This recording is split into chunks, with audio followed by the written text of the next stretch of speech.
Ladies and gentlemen, welcome back to the channel where today we're going to be talking UK inflation. The figures just came out yesterday, not good. Government debt, this one may shock you, as well as the new interest rate rises which have just been announced, and what on earth has just been announced with UK pensions. I think you'll find this one quite interesting. So with that said, let's get straight into it because this week's been a crazy one. Let's just start with that. Let's begin with Bloomberg then, and the Bank of England has been told, by who you may ask, that it must force a recession. Not just that, the bond market has flashed a recession warning as the yield curve has inverted the most since the year 2000. So remember, it didn't even do it this severely in the '08 crisis. And with this rate rise just announced, banks are also back in the danger zone. So let's go over to BBC then and let's pick up on the story. UK inflation shock. This is really grim, is what the BBC says. This is a grim number. Inflation isn't just stubborn or sticky, it is, on the latest numbers, stuck. I'll show you why they are saying that in a moment. These figures should be falling by now, and they are in other countries such as the US and Germany. So why is it not happening in the UK then? Over the past 18 months, the governor of the Bank of England has told the BBC workers should not ask for excessive pay rises. Now, I think it's funny they use the word excessive here because pretty much any pay rise in their mind is classed as excessive. They're saying that it's the people's fault, and in fact, let me just get you the comment that I picked out earlier. Here we go. The Bank of England blames inflation on the war in Ukraine and employees asking for higher wages. Well, we know this is a lie and this is just not the case at all. Of course, they're going to keep using this pretense though in order to justify the fact they created too much currency. So they're saying these polite requests for workers not to keep asking for more and higher wages have not worked.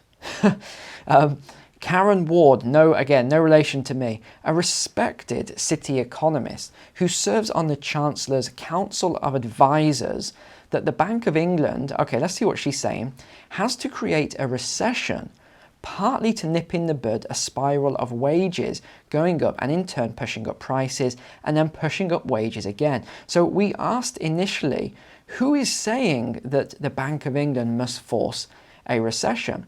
Well, I think we've got our answer. Who is Karen Ward, you may ask? Let's find out. Hold on. JP Morgan Asset Management. Gosh, I mean, you just can't make this stuff up. The chief market strategist for EMEA at JP Morgan. Okay, so now we know where this is coming from and who is telling the Bank of England it must force a recession. I mean, you can't make this stuff up.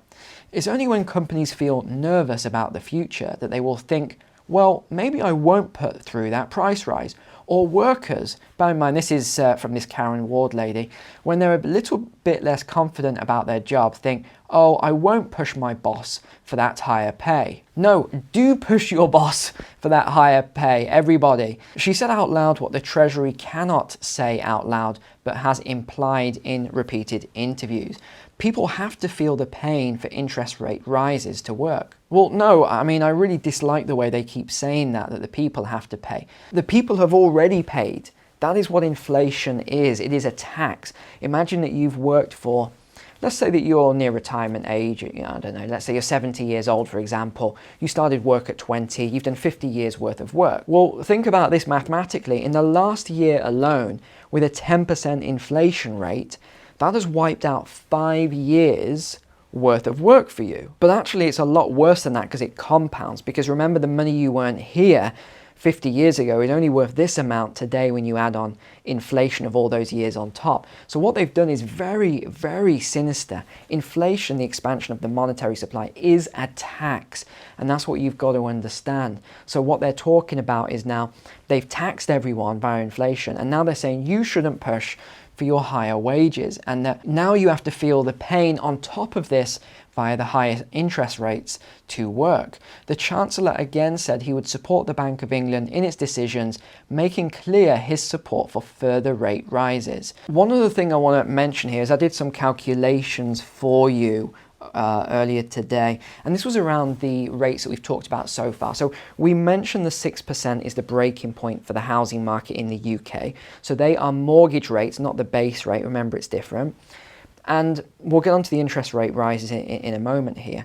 But in terms of a base rate that actually breaks the economy and pushes the UK very strongly into a recession, that is a 6% base rate. Well, what's just been announced? A 5% base rate. And I'm not 100% sure, but I'm fairly confident that by the end of this year, we'll be very close to that 6% rate, and even we could see just a wild card occur, and that rather than rates coming back down, this could push into 2024, either Q1, Q2, even Q3, but I doubt Q3. And you could see a wild card of 6.25, 6.5% base rate.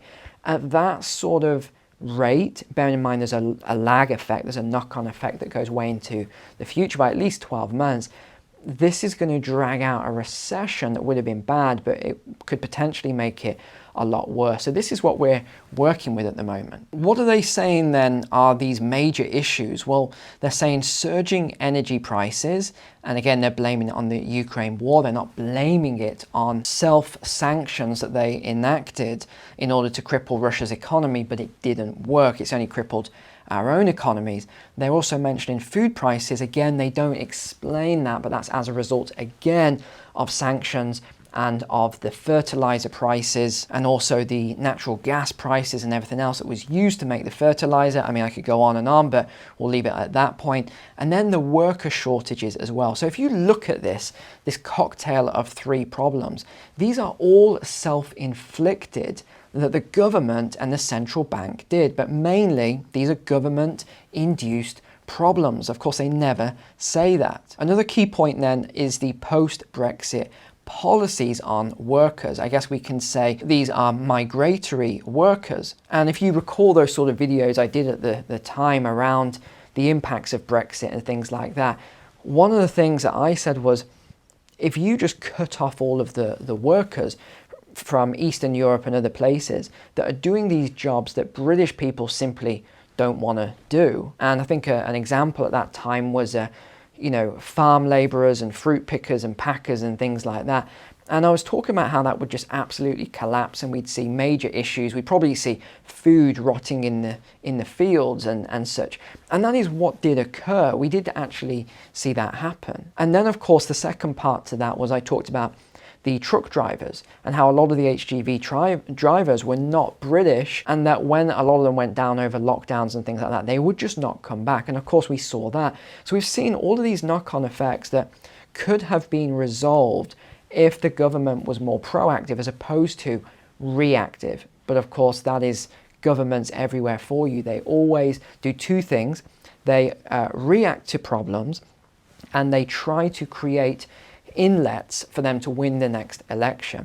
So how much are they really looking after the people, you ask? Not a huge amount. Their focus is getting re-elected, leaving this, legacy to make themselves look good and to be reactive. Now, the next key thing that's just been announced is that the UK national debt breached 100% of GDP for the first time since 1961. So we're going back over 60 years since this last happened. So we now have a national debt of 3.28 trillion, which is more than the GDP of the country. The bleak milestone was passed as spending exceeded revenue by 20 billion, more than private sector economists and the Independent Office for Budget Responsibility had forecast. No surprise. UK debt is now greater than the size of the economy. Now, this is an interesting chart because it shows World War I here, it shows World War II, which was the highest. It was around 250% of GDP. before it sort of contracted right the way down. Then we had the financial crisis of '08, we had COVID, and now we have the crisis that we are in now, which again is man-made. Now, the other thing to bear in mind is the debt servicing costs. So every time the Bank of England puts up the base rate as well, this adds on to debt. So it doesn't just affect us as consumers, but it also affects us via the debt that gets added on into the future. And these forecasts are just getting worse and worse and worse for the UK all the time. The government had just 6.5 billion of headroom against its rule that debt must be falling as a share of GDP by the 5th year of the forecast in its March budget. Every percentage point increase in borrowing costs adds around £20 billion, and market rate projections are currently around 1% higher than in March. All right, let's hear what Jeremy Hunt had to say, Chancellor of the Exchequer.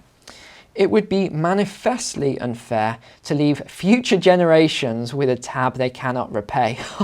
Oh, the irony of that statement. That's why we have taken difficult but necessary decisions to balance the books in order to halve inflation this year, grow the economy and reduce debt. Okay, I mean, that is just absolute nonsense. I'm just absolutely amazed of the things that comes out of his mouth. But let's look at the UK inflation rate then, and this is the issue, the sticky issue they're calling it. So all the forecasts showed a minimum of 0.4% drop. That was the minimum they were talking about. They were talking about 8.3% inflation for this month, and it stayed exactly the same. But even worse than that was what's known as core inflation, and this, ladies and gents, is serious. When core inflation rises, look at this, it's actually gone up. This is where things get very, very problematic. And that's why all the forecasts for the UK economy from forecasters all around the world are very, very dire right now. This is very serious because the core inflation is where you cut out all the volatile things such as energy and food. So what happened then with the rate rises? Well, the Bank of England actually, and I've got to say, I was somewhat surprised as well that they did do 50 basis points, because that is a huge move for any central bank to do. So I was surprised when they did it, although when I saw the inflation numbers that came out yesterday, I thought there could be a chance that they did it. But the only problem with doing that is that sometimes you're better off doing it large amounts sooner rather than later, because remember, there is a lagging effect on this. So core inflation is now the highest since 1992, so over 30 years since we've had core inflation this high in the UK. So what is the bank base rate now? It is 5%, so we're only 1% off the economy having major issues. Because if we look at this chart here, you can see the core inflation, you can see the CPI, the Consumer Price Index. So it has dropped from this much higher rate. Remember, we were into double digits for a while, but now it's sort of stuck at this rate. It hasn't come down heavily as they were talking about, and the core is actually going up. So it's starting to get embedded. So what is the governor saying? What is Andrew Bailey saying? We know this is hard. Many people with mortgages or loans will be understandably worried about what this means for them. But if we don't raise rates now, it could be worse later. Yeah, and it could be worse later if you keep creating more currency. And we even have this chart here, and it shows the rates back to the sort of '08 crisis here, and we saw what the response was there. But because there wasn't this high level of inflation back then, rates could stay lower for longer, but now they're having to really ramp these rates up. And it's been a long time since we've had rates of this level. This was a sort of 2000 dot-com crisis. Back over to the BBC then, just want to show you a couple of lines from this article. The average 2-year fixed residential mortgage now stands at 6.19%. So we're well into that 6% rate that I mentioned. But what you've also got to bear in mind about the UK housing market is what I've talked about this week, in that there is a huge undersupply of housing and a massive demand due to new people entering the country. So we're having a lot of pull on the housing sector at a time when a number of landlords as well, because of the new acts coming in, are exiting, so you're getting more homeowners that are stepping in to buy these houses. But you're also having this massive uptake in the government actually renting houses privately from landlords. We've got to also add on that there's another major problem coming down the line, and that is that between now and the end of the year, there's 800,000 minimum, 800,000 fixed rate mortgages in the UK that are about to end. That means it's somewhere in the region of £465 on average that is going to get added onto people's mortgages when they go onto this new fixed rate. But that was before this new 0.5% rate. So now you're talking about more than £500. In fact, it could even be more than that. But remember, there's a lot of mortgages that are going to have £1,000, £1,200, £1,500 added onto those mortgages per month. This is. Just think about that from your household budget.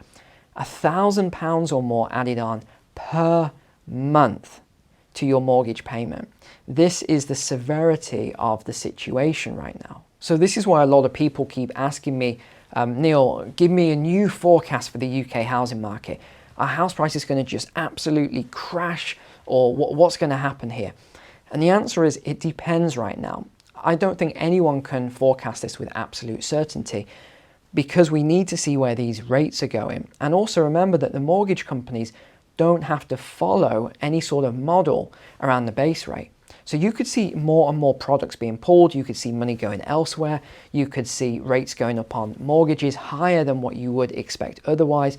There is a lot that's going on that could affect this. But what we're also seeing, remember, is all of this investment from overseas buyers. So we're getting people coming from all around the world just coming into the UK market and buying up loads of the houses, and a lot of them are not even lived in. People are just parking their money in UK houses. There's been a lot of investigations and documentaries on this, which are quite good if you want to look into any of this and watch any of these. But this is another problem. So this is why it's so difficult to forecast UK house prices, and why all of these experts, even the Halifax and the Nationwide, and you've got all these really good people that I've followed for years, and they're getting it completely wrong at the moment because it is so difficult, because you've got government policy, Bank of England policy, and then you've got Home Office policy.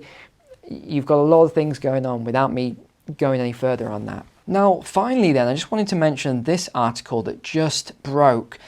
And this is very unusual. So let me just tell you who this is. This is Tata Consultancy Services, so an Indian company. And this follows on the heels of Infosys, another Indian company which is owned by Rishi Sunak's father-in-law, although we after the last time we don't go into that topic anymore, goodness me. But this is the headline. So this is the consultancy company. They've won a 1.9 billion UK deal to digitalise some of the UK pension schemes. You might say, huh? What is going on here, Neil? Why are they digitalising the UK pension schemes? Well, I don't have the answer to that just yet myself, but I can tell you what has just broken just now, and that is that they are going to be creating these digitalised retirement solutions for 12 million members of the Nest Online pension scheme. The contract, worth £840 million, has been signed for initial tenure of 10 years with an optional extension period of up to 5 years. This is the fourth largest deal that India's biggest outsourcer has struck in the UK so far this year.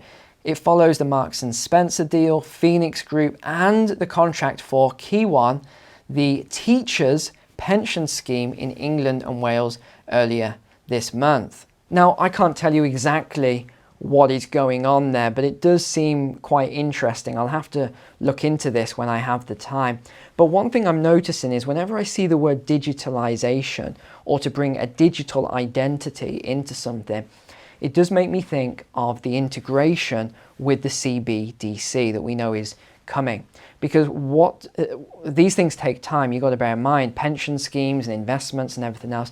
You've got to have a long-term plan to bring these things together. So the fact that even the English teachers' pension schemes and some of these other big schemes are being digitalized says to me, well, what exactly does that mean? Weren't they digital beforehand? I mean, what were they using? Pen and paper or something?